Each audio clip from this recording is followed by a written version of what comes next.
Ao lidarmos com os movimentos dos corpos, aprendemos que as grandezas cinemáticas caracterizam por completo esse movimento.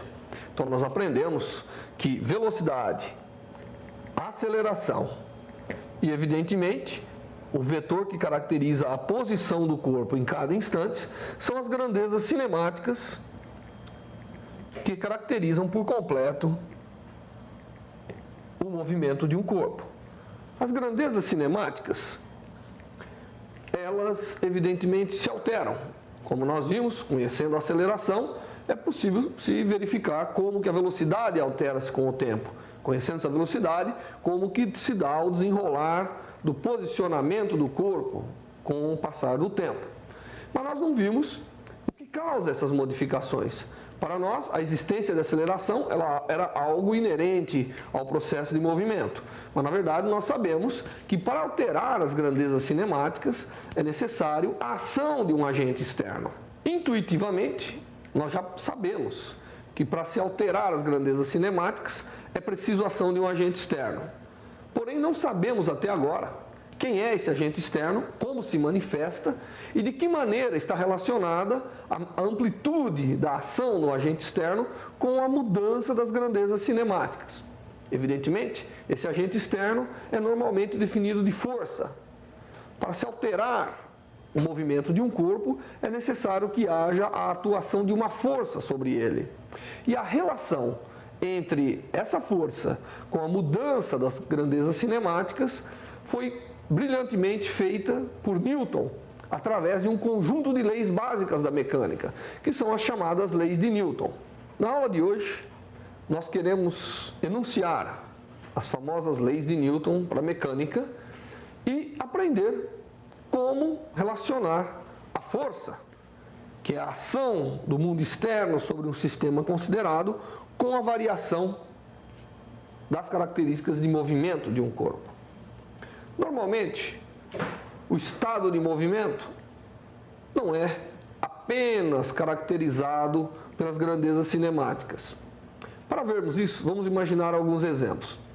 Considere que você tem um trem e uma bicicleta, ambos andando com a mesma velocidade e em paralelo.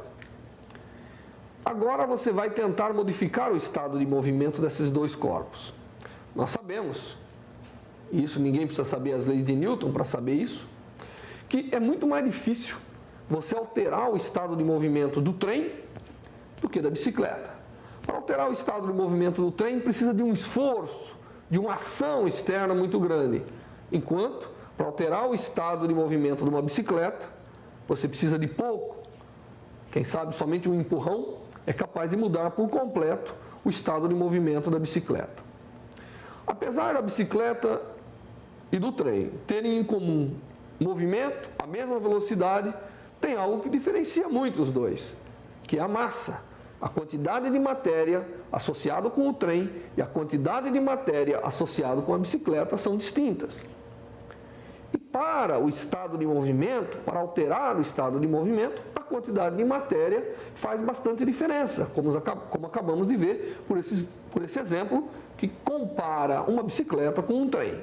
Assim, como estamos interessados em entender como que as grandezas cinemáticas se alteram, e acabamos de ver que a massa é um novo conceito, ainda não envolvido junto às grandezas cinemáticas, faz uma diferença muito grande, já é de se esperar que as leis de Newton vá de alguma maneira relacionar a ação do mundo externo com a quantidade de matéria, com a massa do seu sistema, com as grandezas cinemáticas. São leis extremamente importantes que caracterizam o estado de movimento e sua modificação.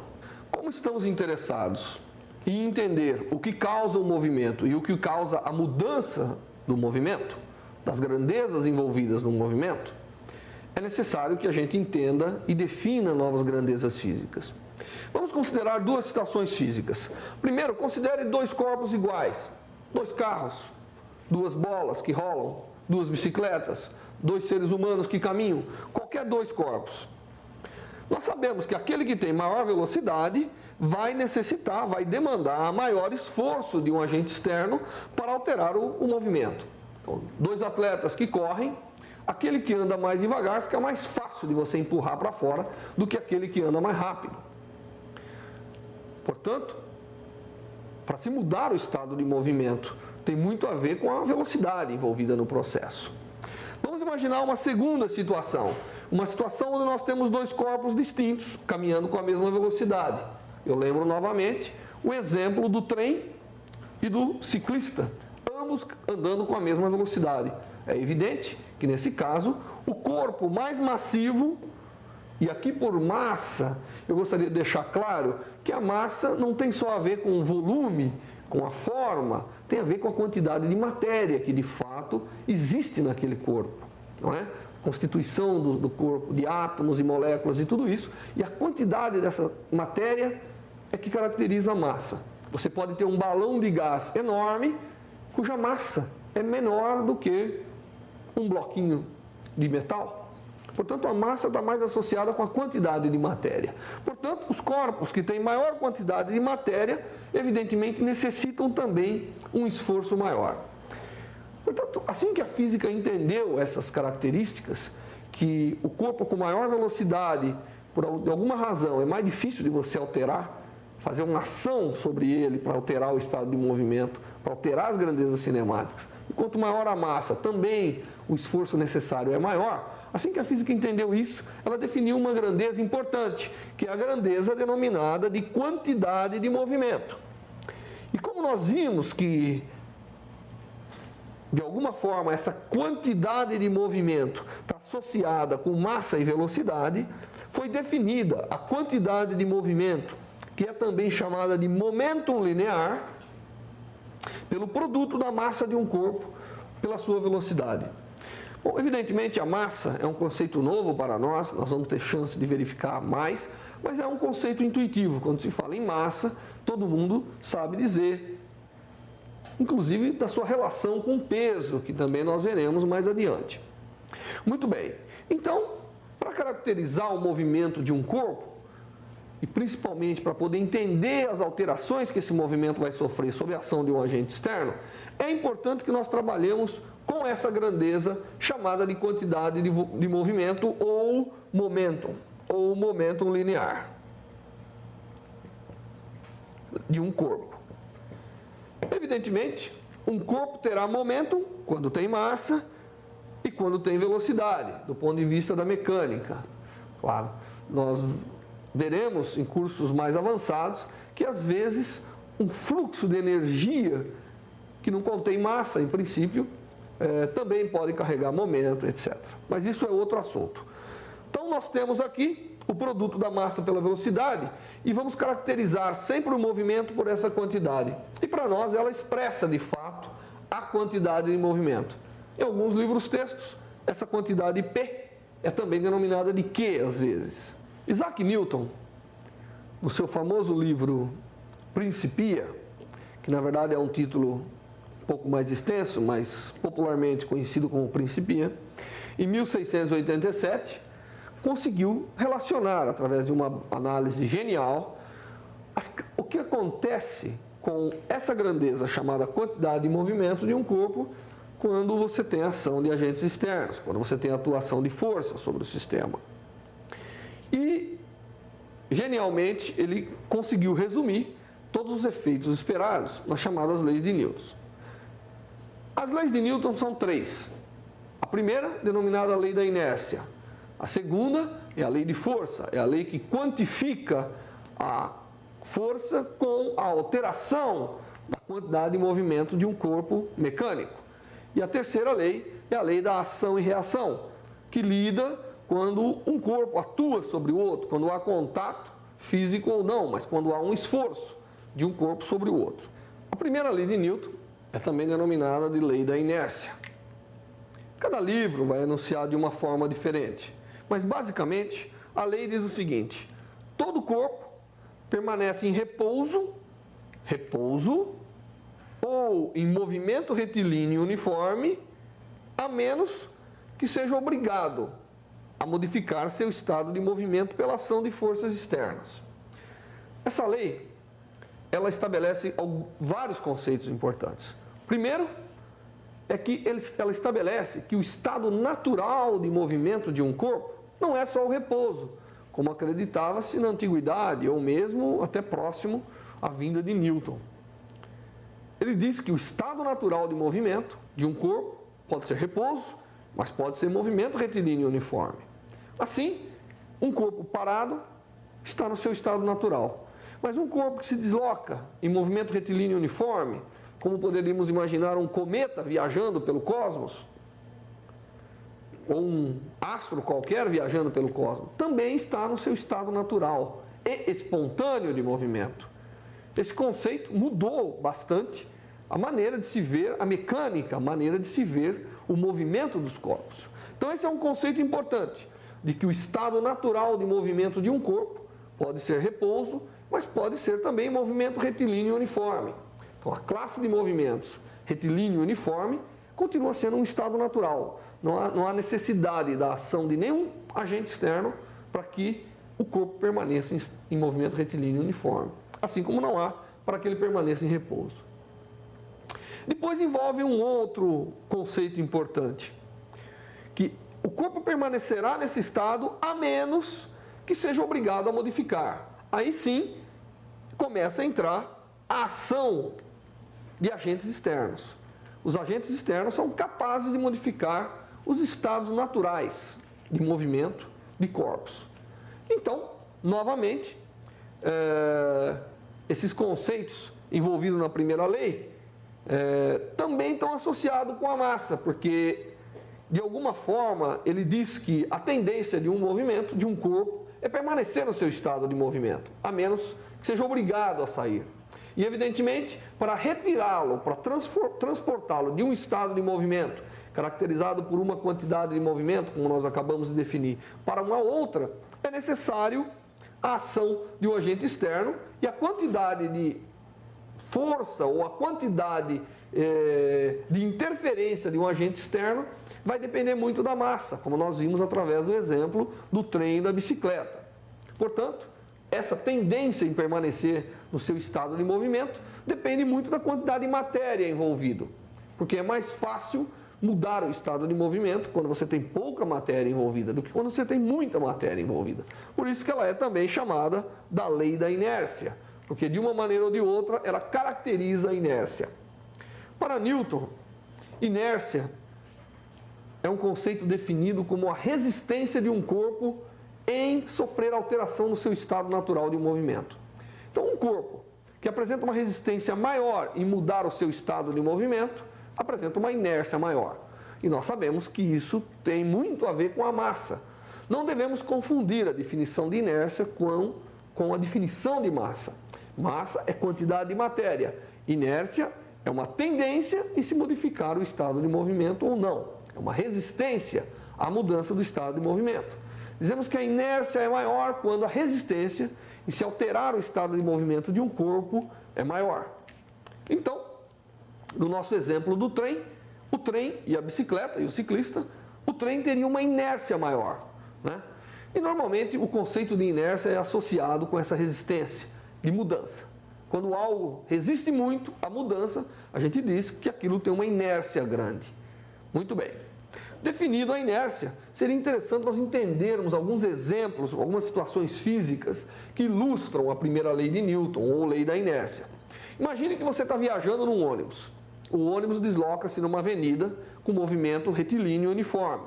Portanto, você está dentro do ônibus, também está em movimento retilíneo uniforme. E segundo a nossa classificação, esse é um estado natural. É um estado natural de movimento. Suponha que agora o ônibus, freie.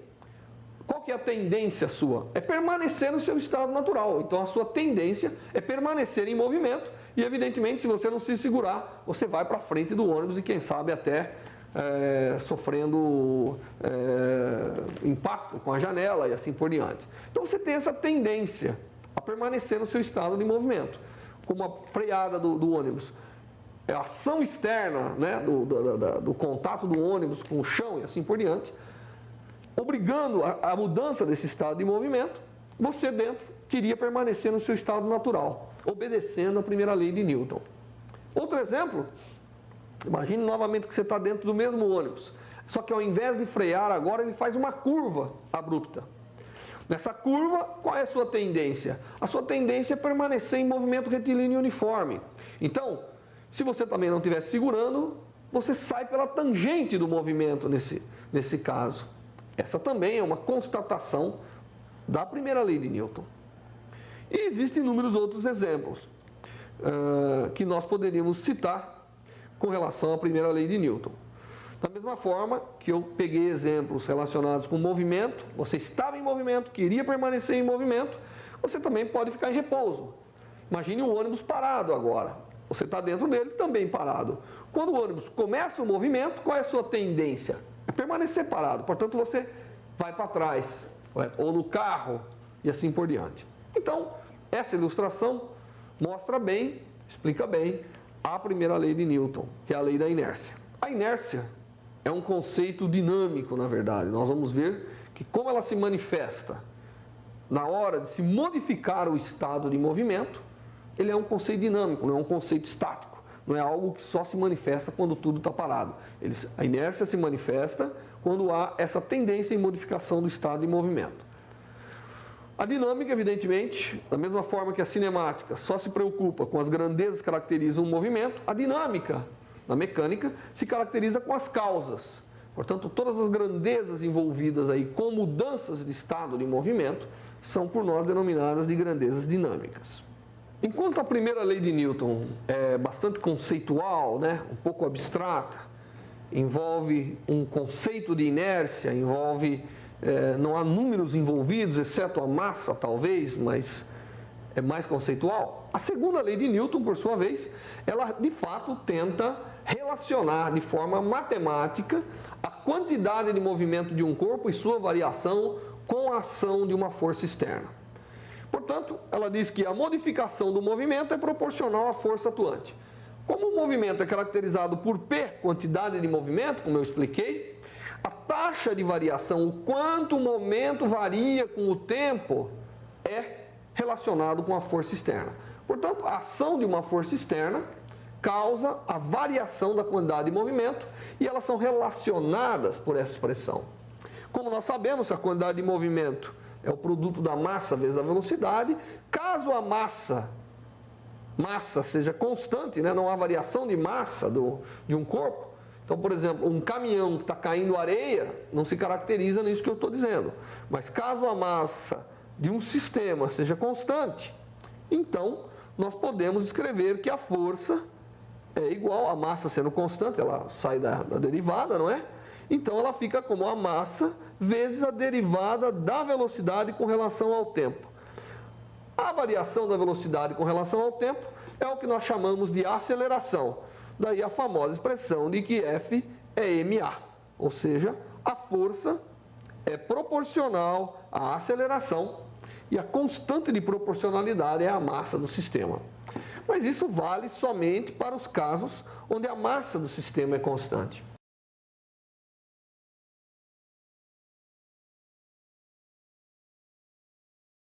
Nós veremos inúmeros exemplos onde a massa varia. É o caso de um foguete subindo contra a gravidade, é o caso de um caminhão cheio de água, que deixa cair água e está sendo acelerado.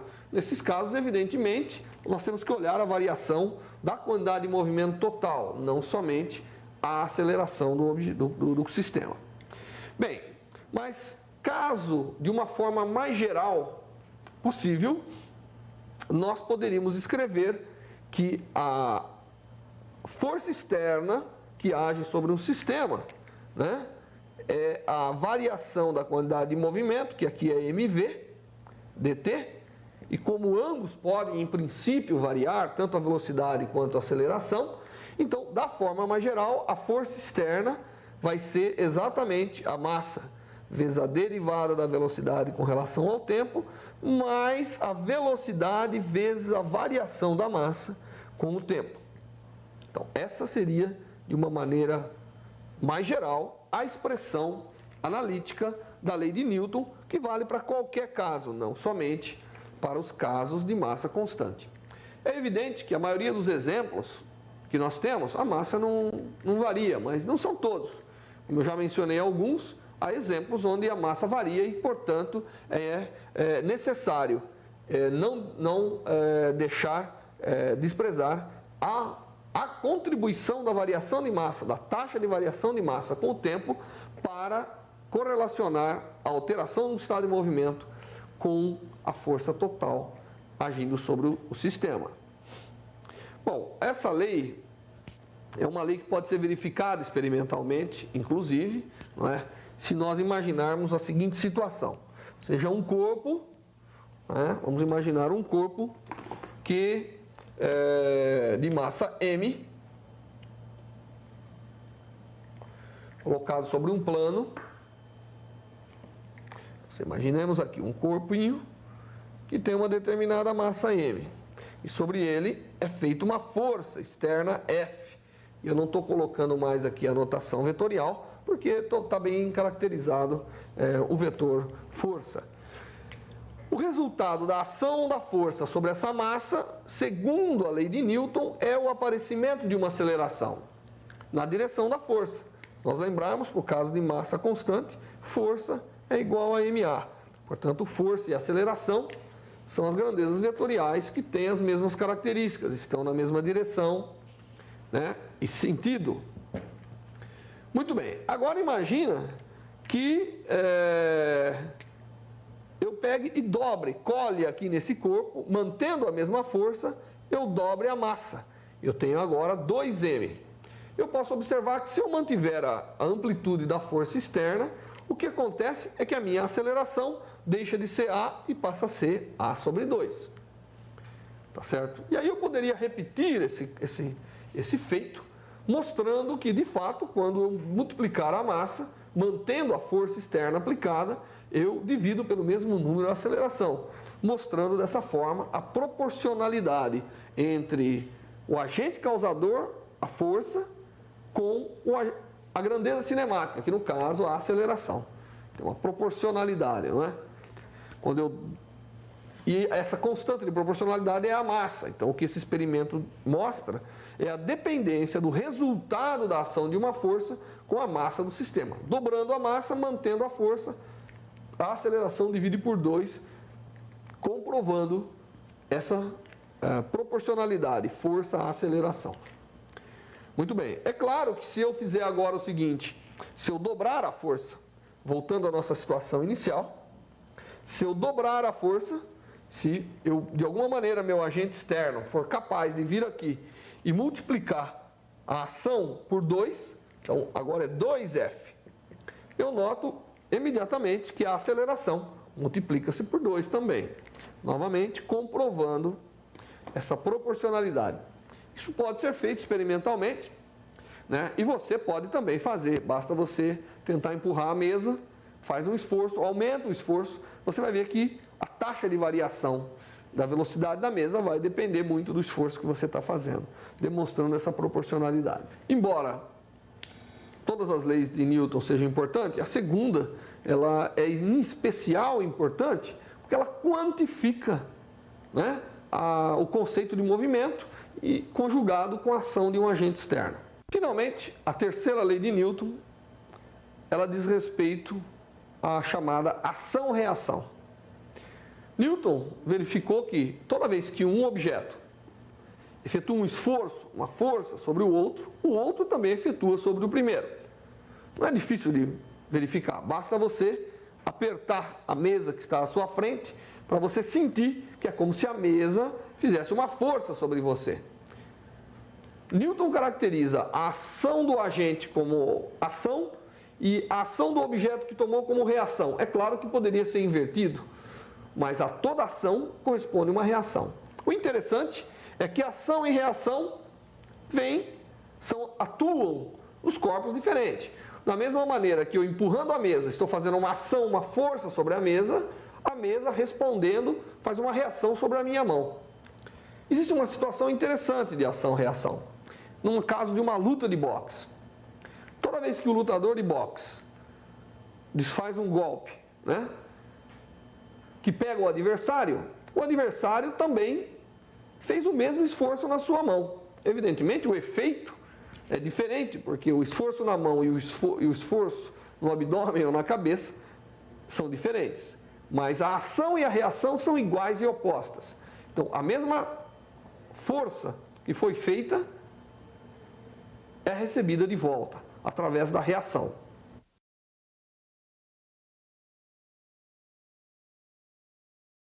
A terceira lei de Newton, ou lei da ação-reação, ela é extremamente importante, porque como nós vamos ver, muitas vezes você tem muitos corpos envolvidos no seu sistema físico, uns agindo, uns fazendo esforço ou força sobre os outros, e portanto recebendo desses outros também uma ação mecânica, uma força.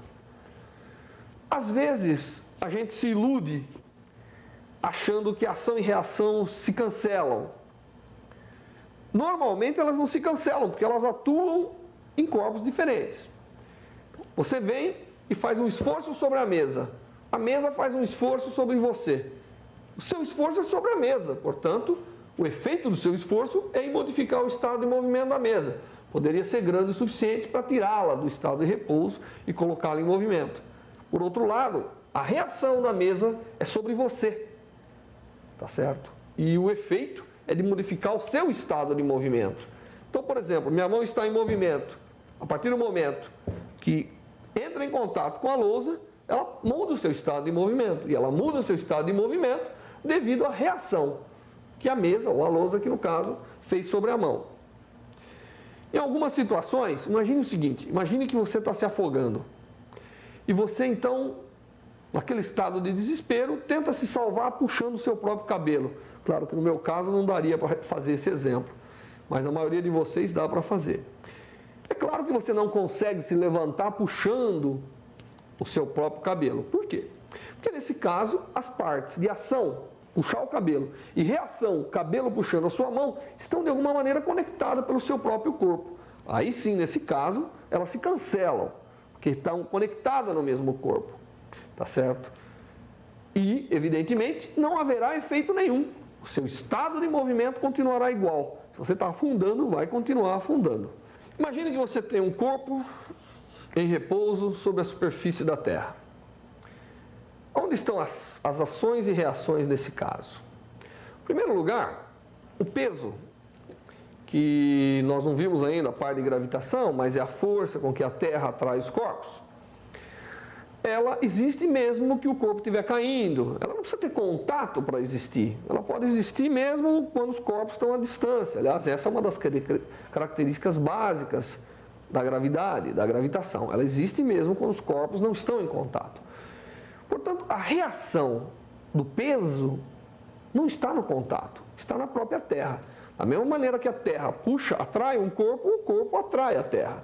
Só que, devido às diferenças de massa, os efeitos em cada corpo são notados de formas distintas, né?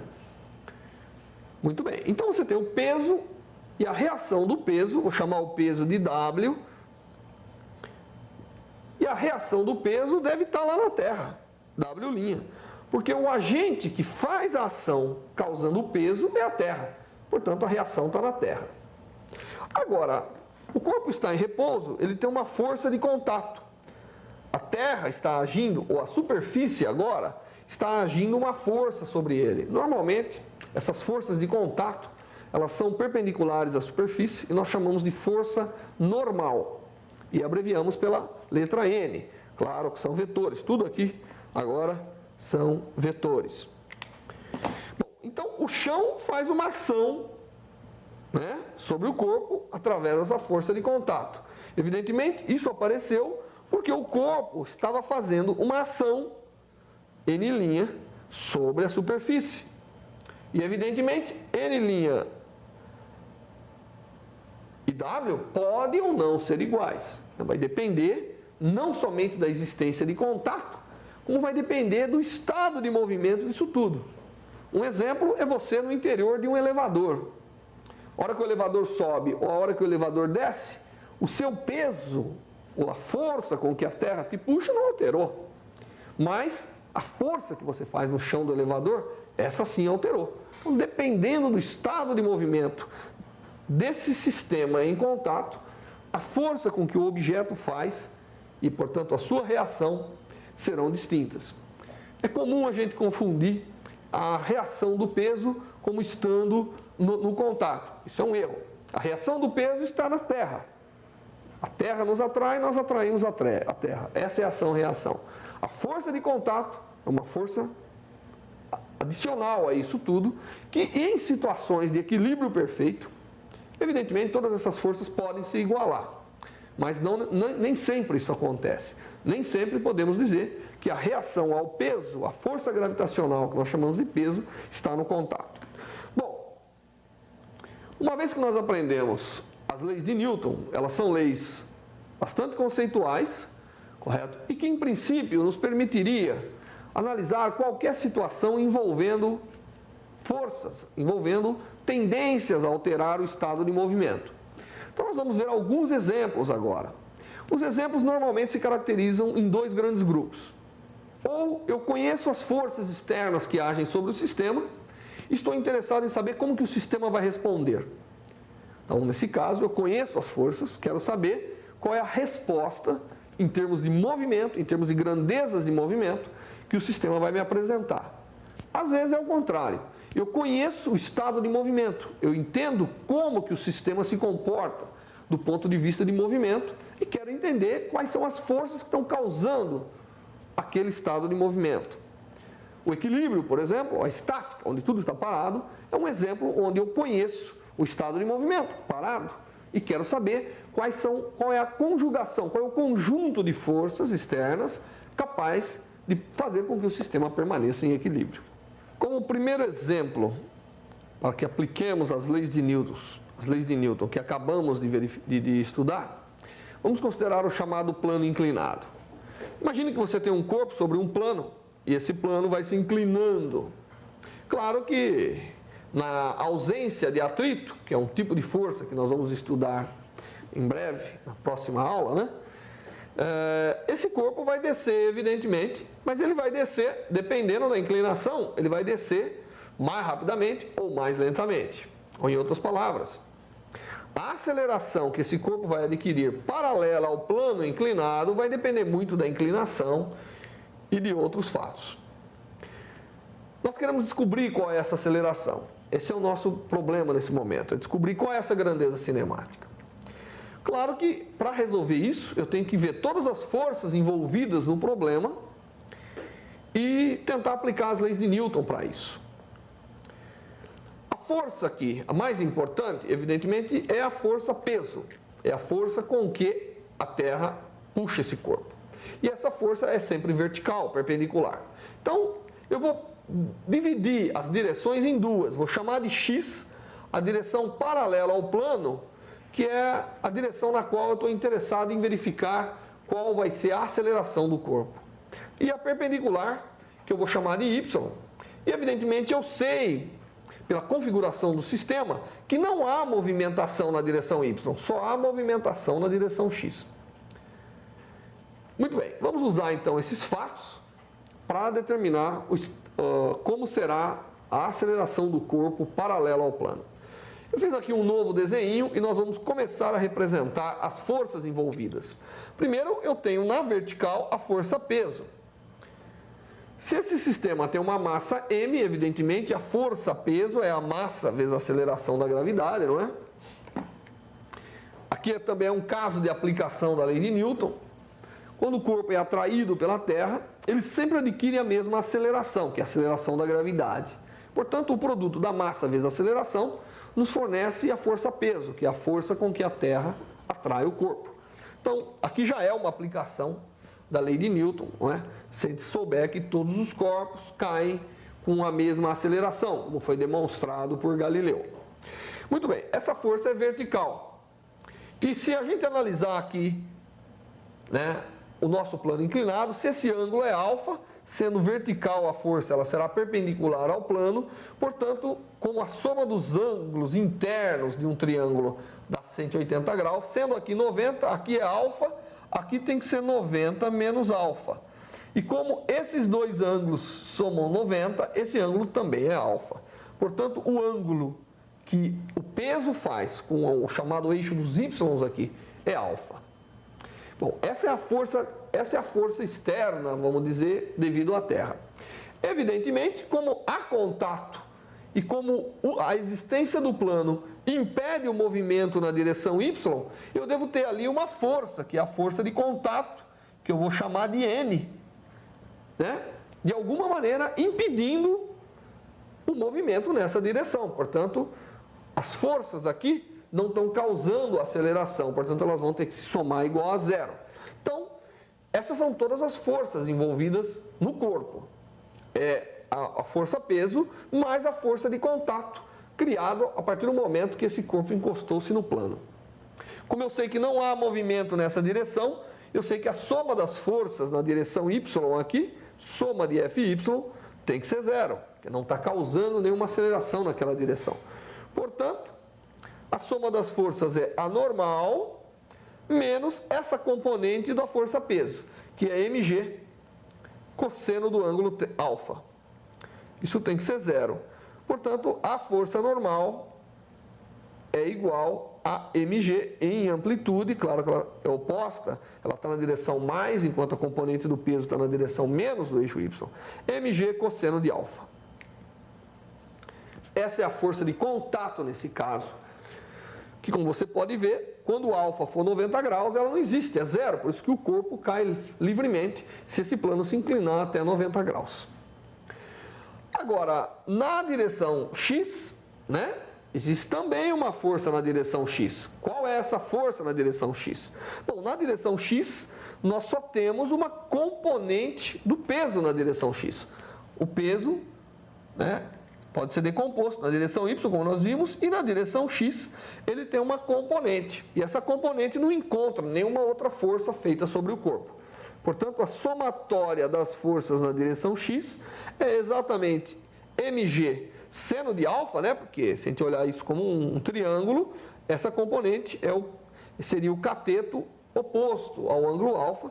Portanto, mg seno do ângulo alfa me dá essa componente da força, que não tendo ninguém mais para balancear, vai causar uma aceleração na direção x, e que, portanto, pela segunda lei de Newton, é igual à massa do corpo vezes AX. A massa se cancela, portanto, a aceleração do corpo na direção paralela ao plano será exatamente g seno de alfa.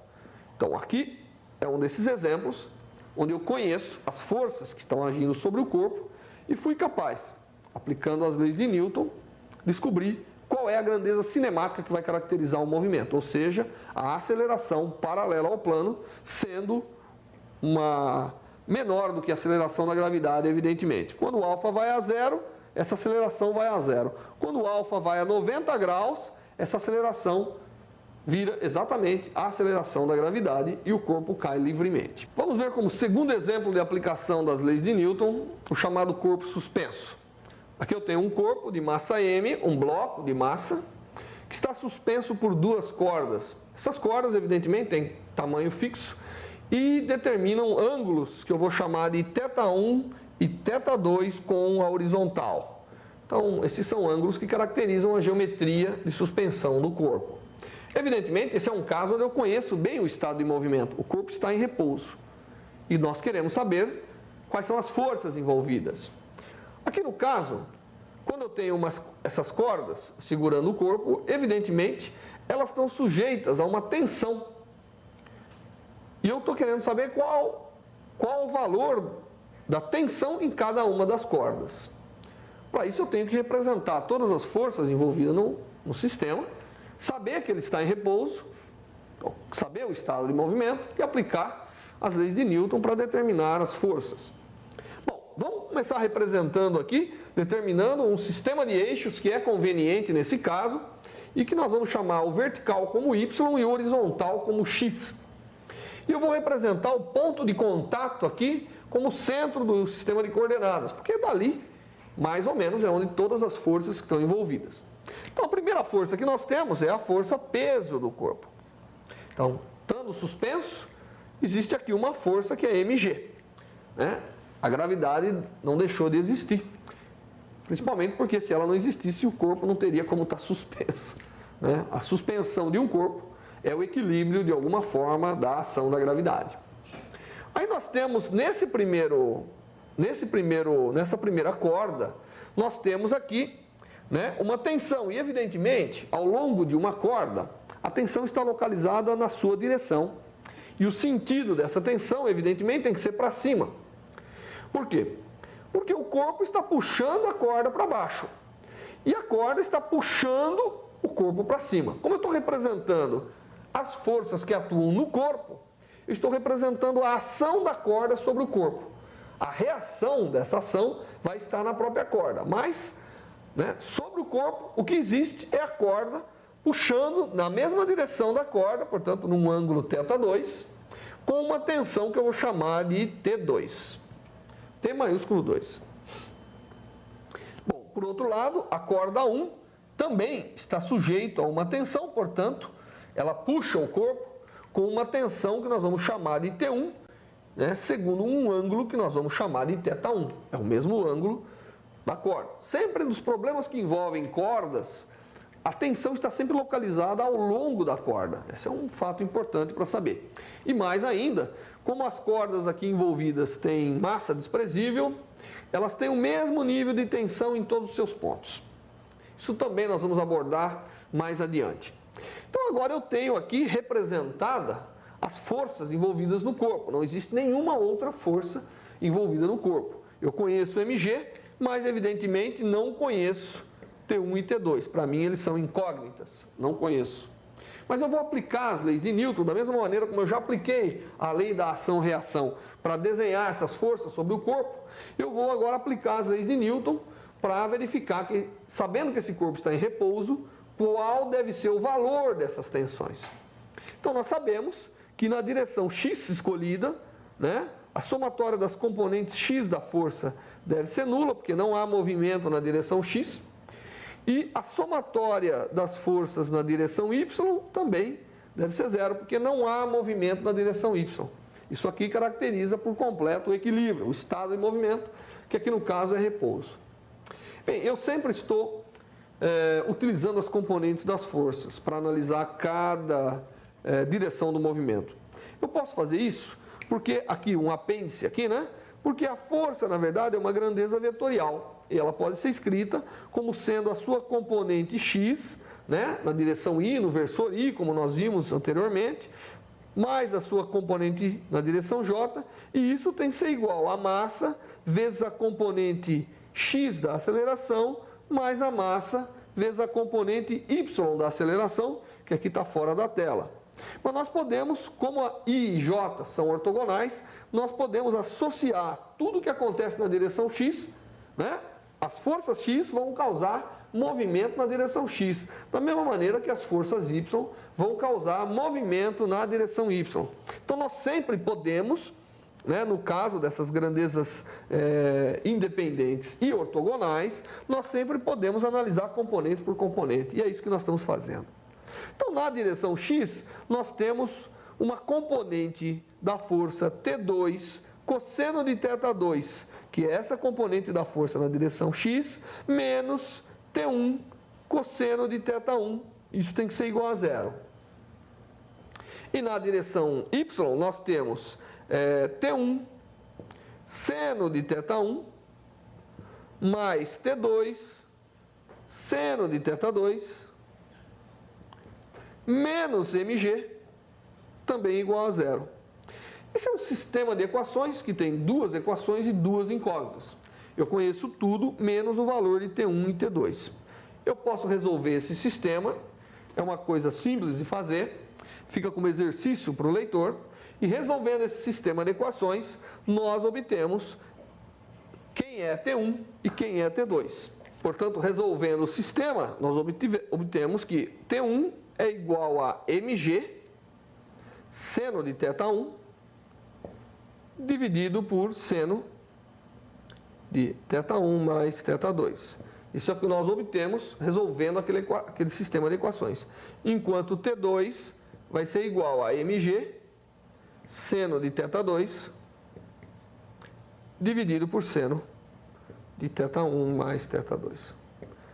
Essa é a solução, né, que mostra o valor das tensões para esse problema onde eu conheço o estado de movimento que vai causar. Então, o corpo suspenso, o nível de tensão, o valor da tensão, o valor da força exercida sobre o corpo pelas cordas e que, portanto, pela lei da ação e reação, é também a força exercida pelo corpo sobre as cordas, né? É T1 e T2. Caso essas tensões superem o valor da tensão máxima que essa corda pode resistir, ela vai romper, né?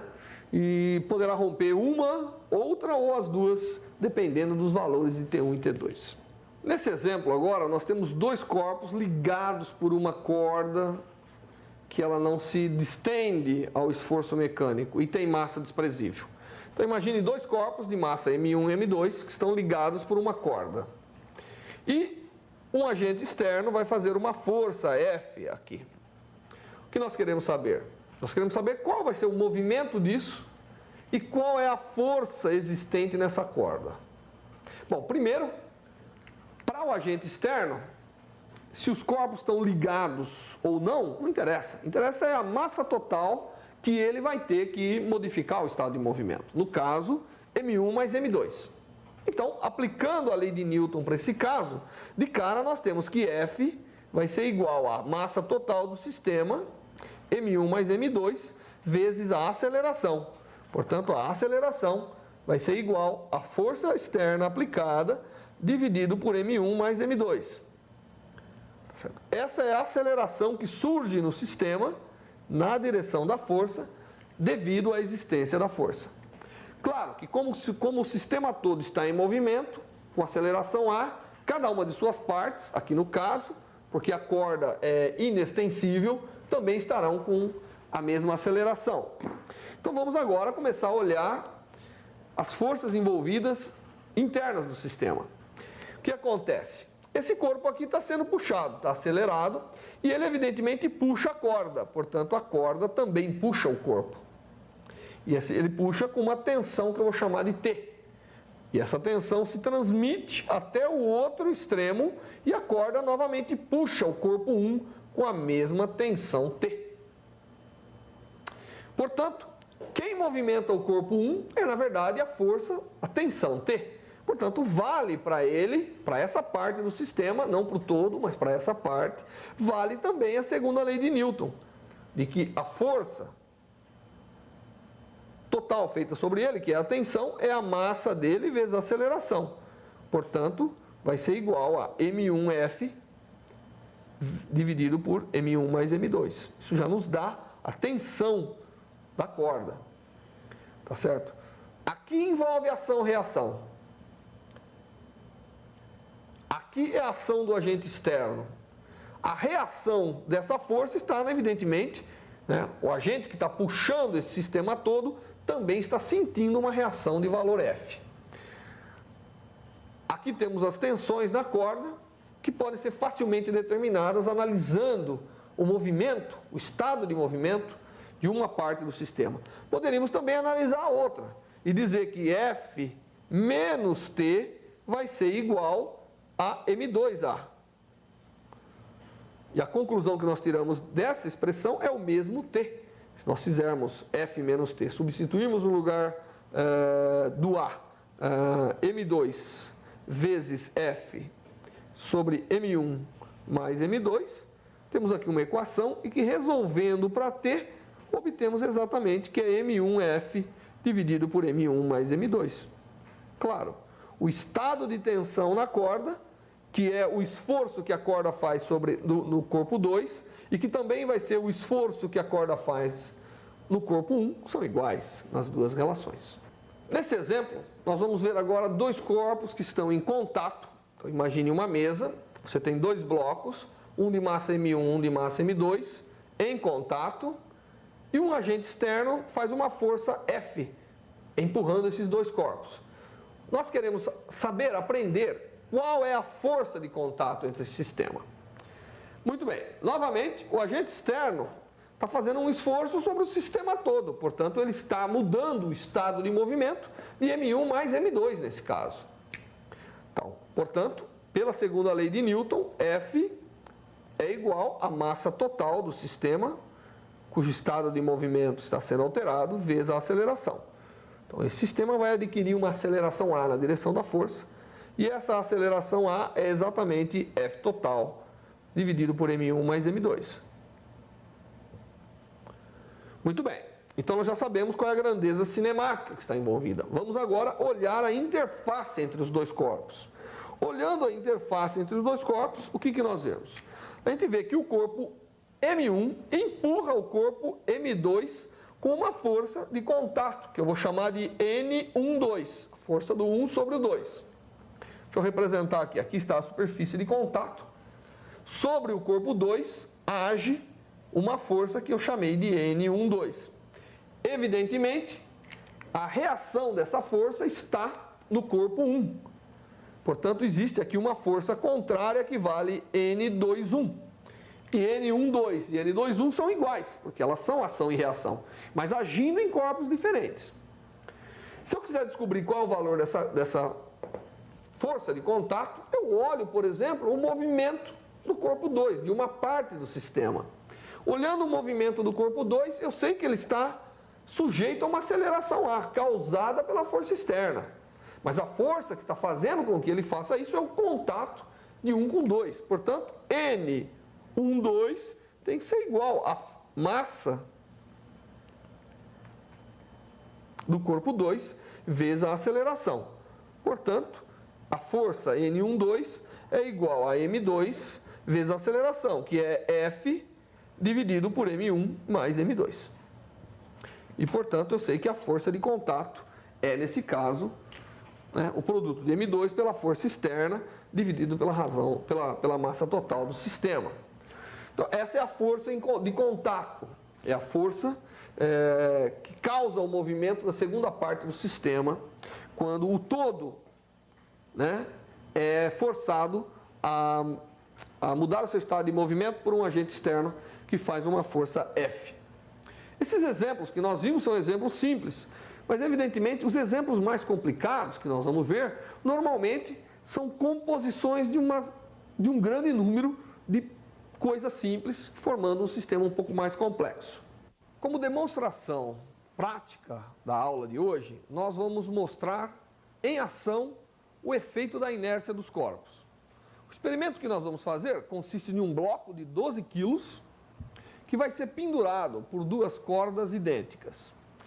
Vou tomar um barbante, vou cortar dois pedaços do mesmo tipo de barbante, fazer uma amarração e pendurar o bloco. Esse sistema é uma massa de 12 quilos ligados por dois cordões idênticos, correto? Suspensa.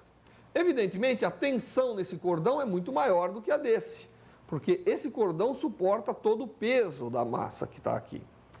Se eu puxar esse cordão, evidentemente, é adicionado ao primeiro cordão, além do peso da massa, o meu esforço. Portanto, é de se esperar que se o cordão tiver que romper, se um dos cordões for romper, romperá primeiro esse, porque sempre está sujeito a um esforço maior. No entanto, devido à inércia que essa massa representa, se eu puxar rapidamente, a massa tem a tendência a resistir ao movimento. E resistindo ao movimento, o fio que quebra é o fio inferior, mesmo sendo que o fio superior está sujeito a uma tensão maior. Agora, puxando rapidamente o cordão inferior, rompe o cordão inferior, sem ter rompido o cordão superior. Puxando lentamente o cordão inferior, quebra o cordão superior. Essa é uma demonstração importante da inércia dos corpos. E a mudança de comportamento, puxando rapidamente, rompe o cordão de baixo, puxando lentamente, rompe o cordão de cima, mostra que a inércia é uma característica dinâmica dos corpos. Ela só se manifesta quando há, de fato, a tendência em modificar o estado de movimento.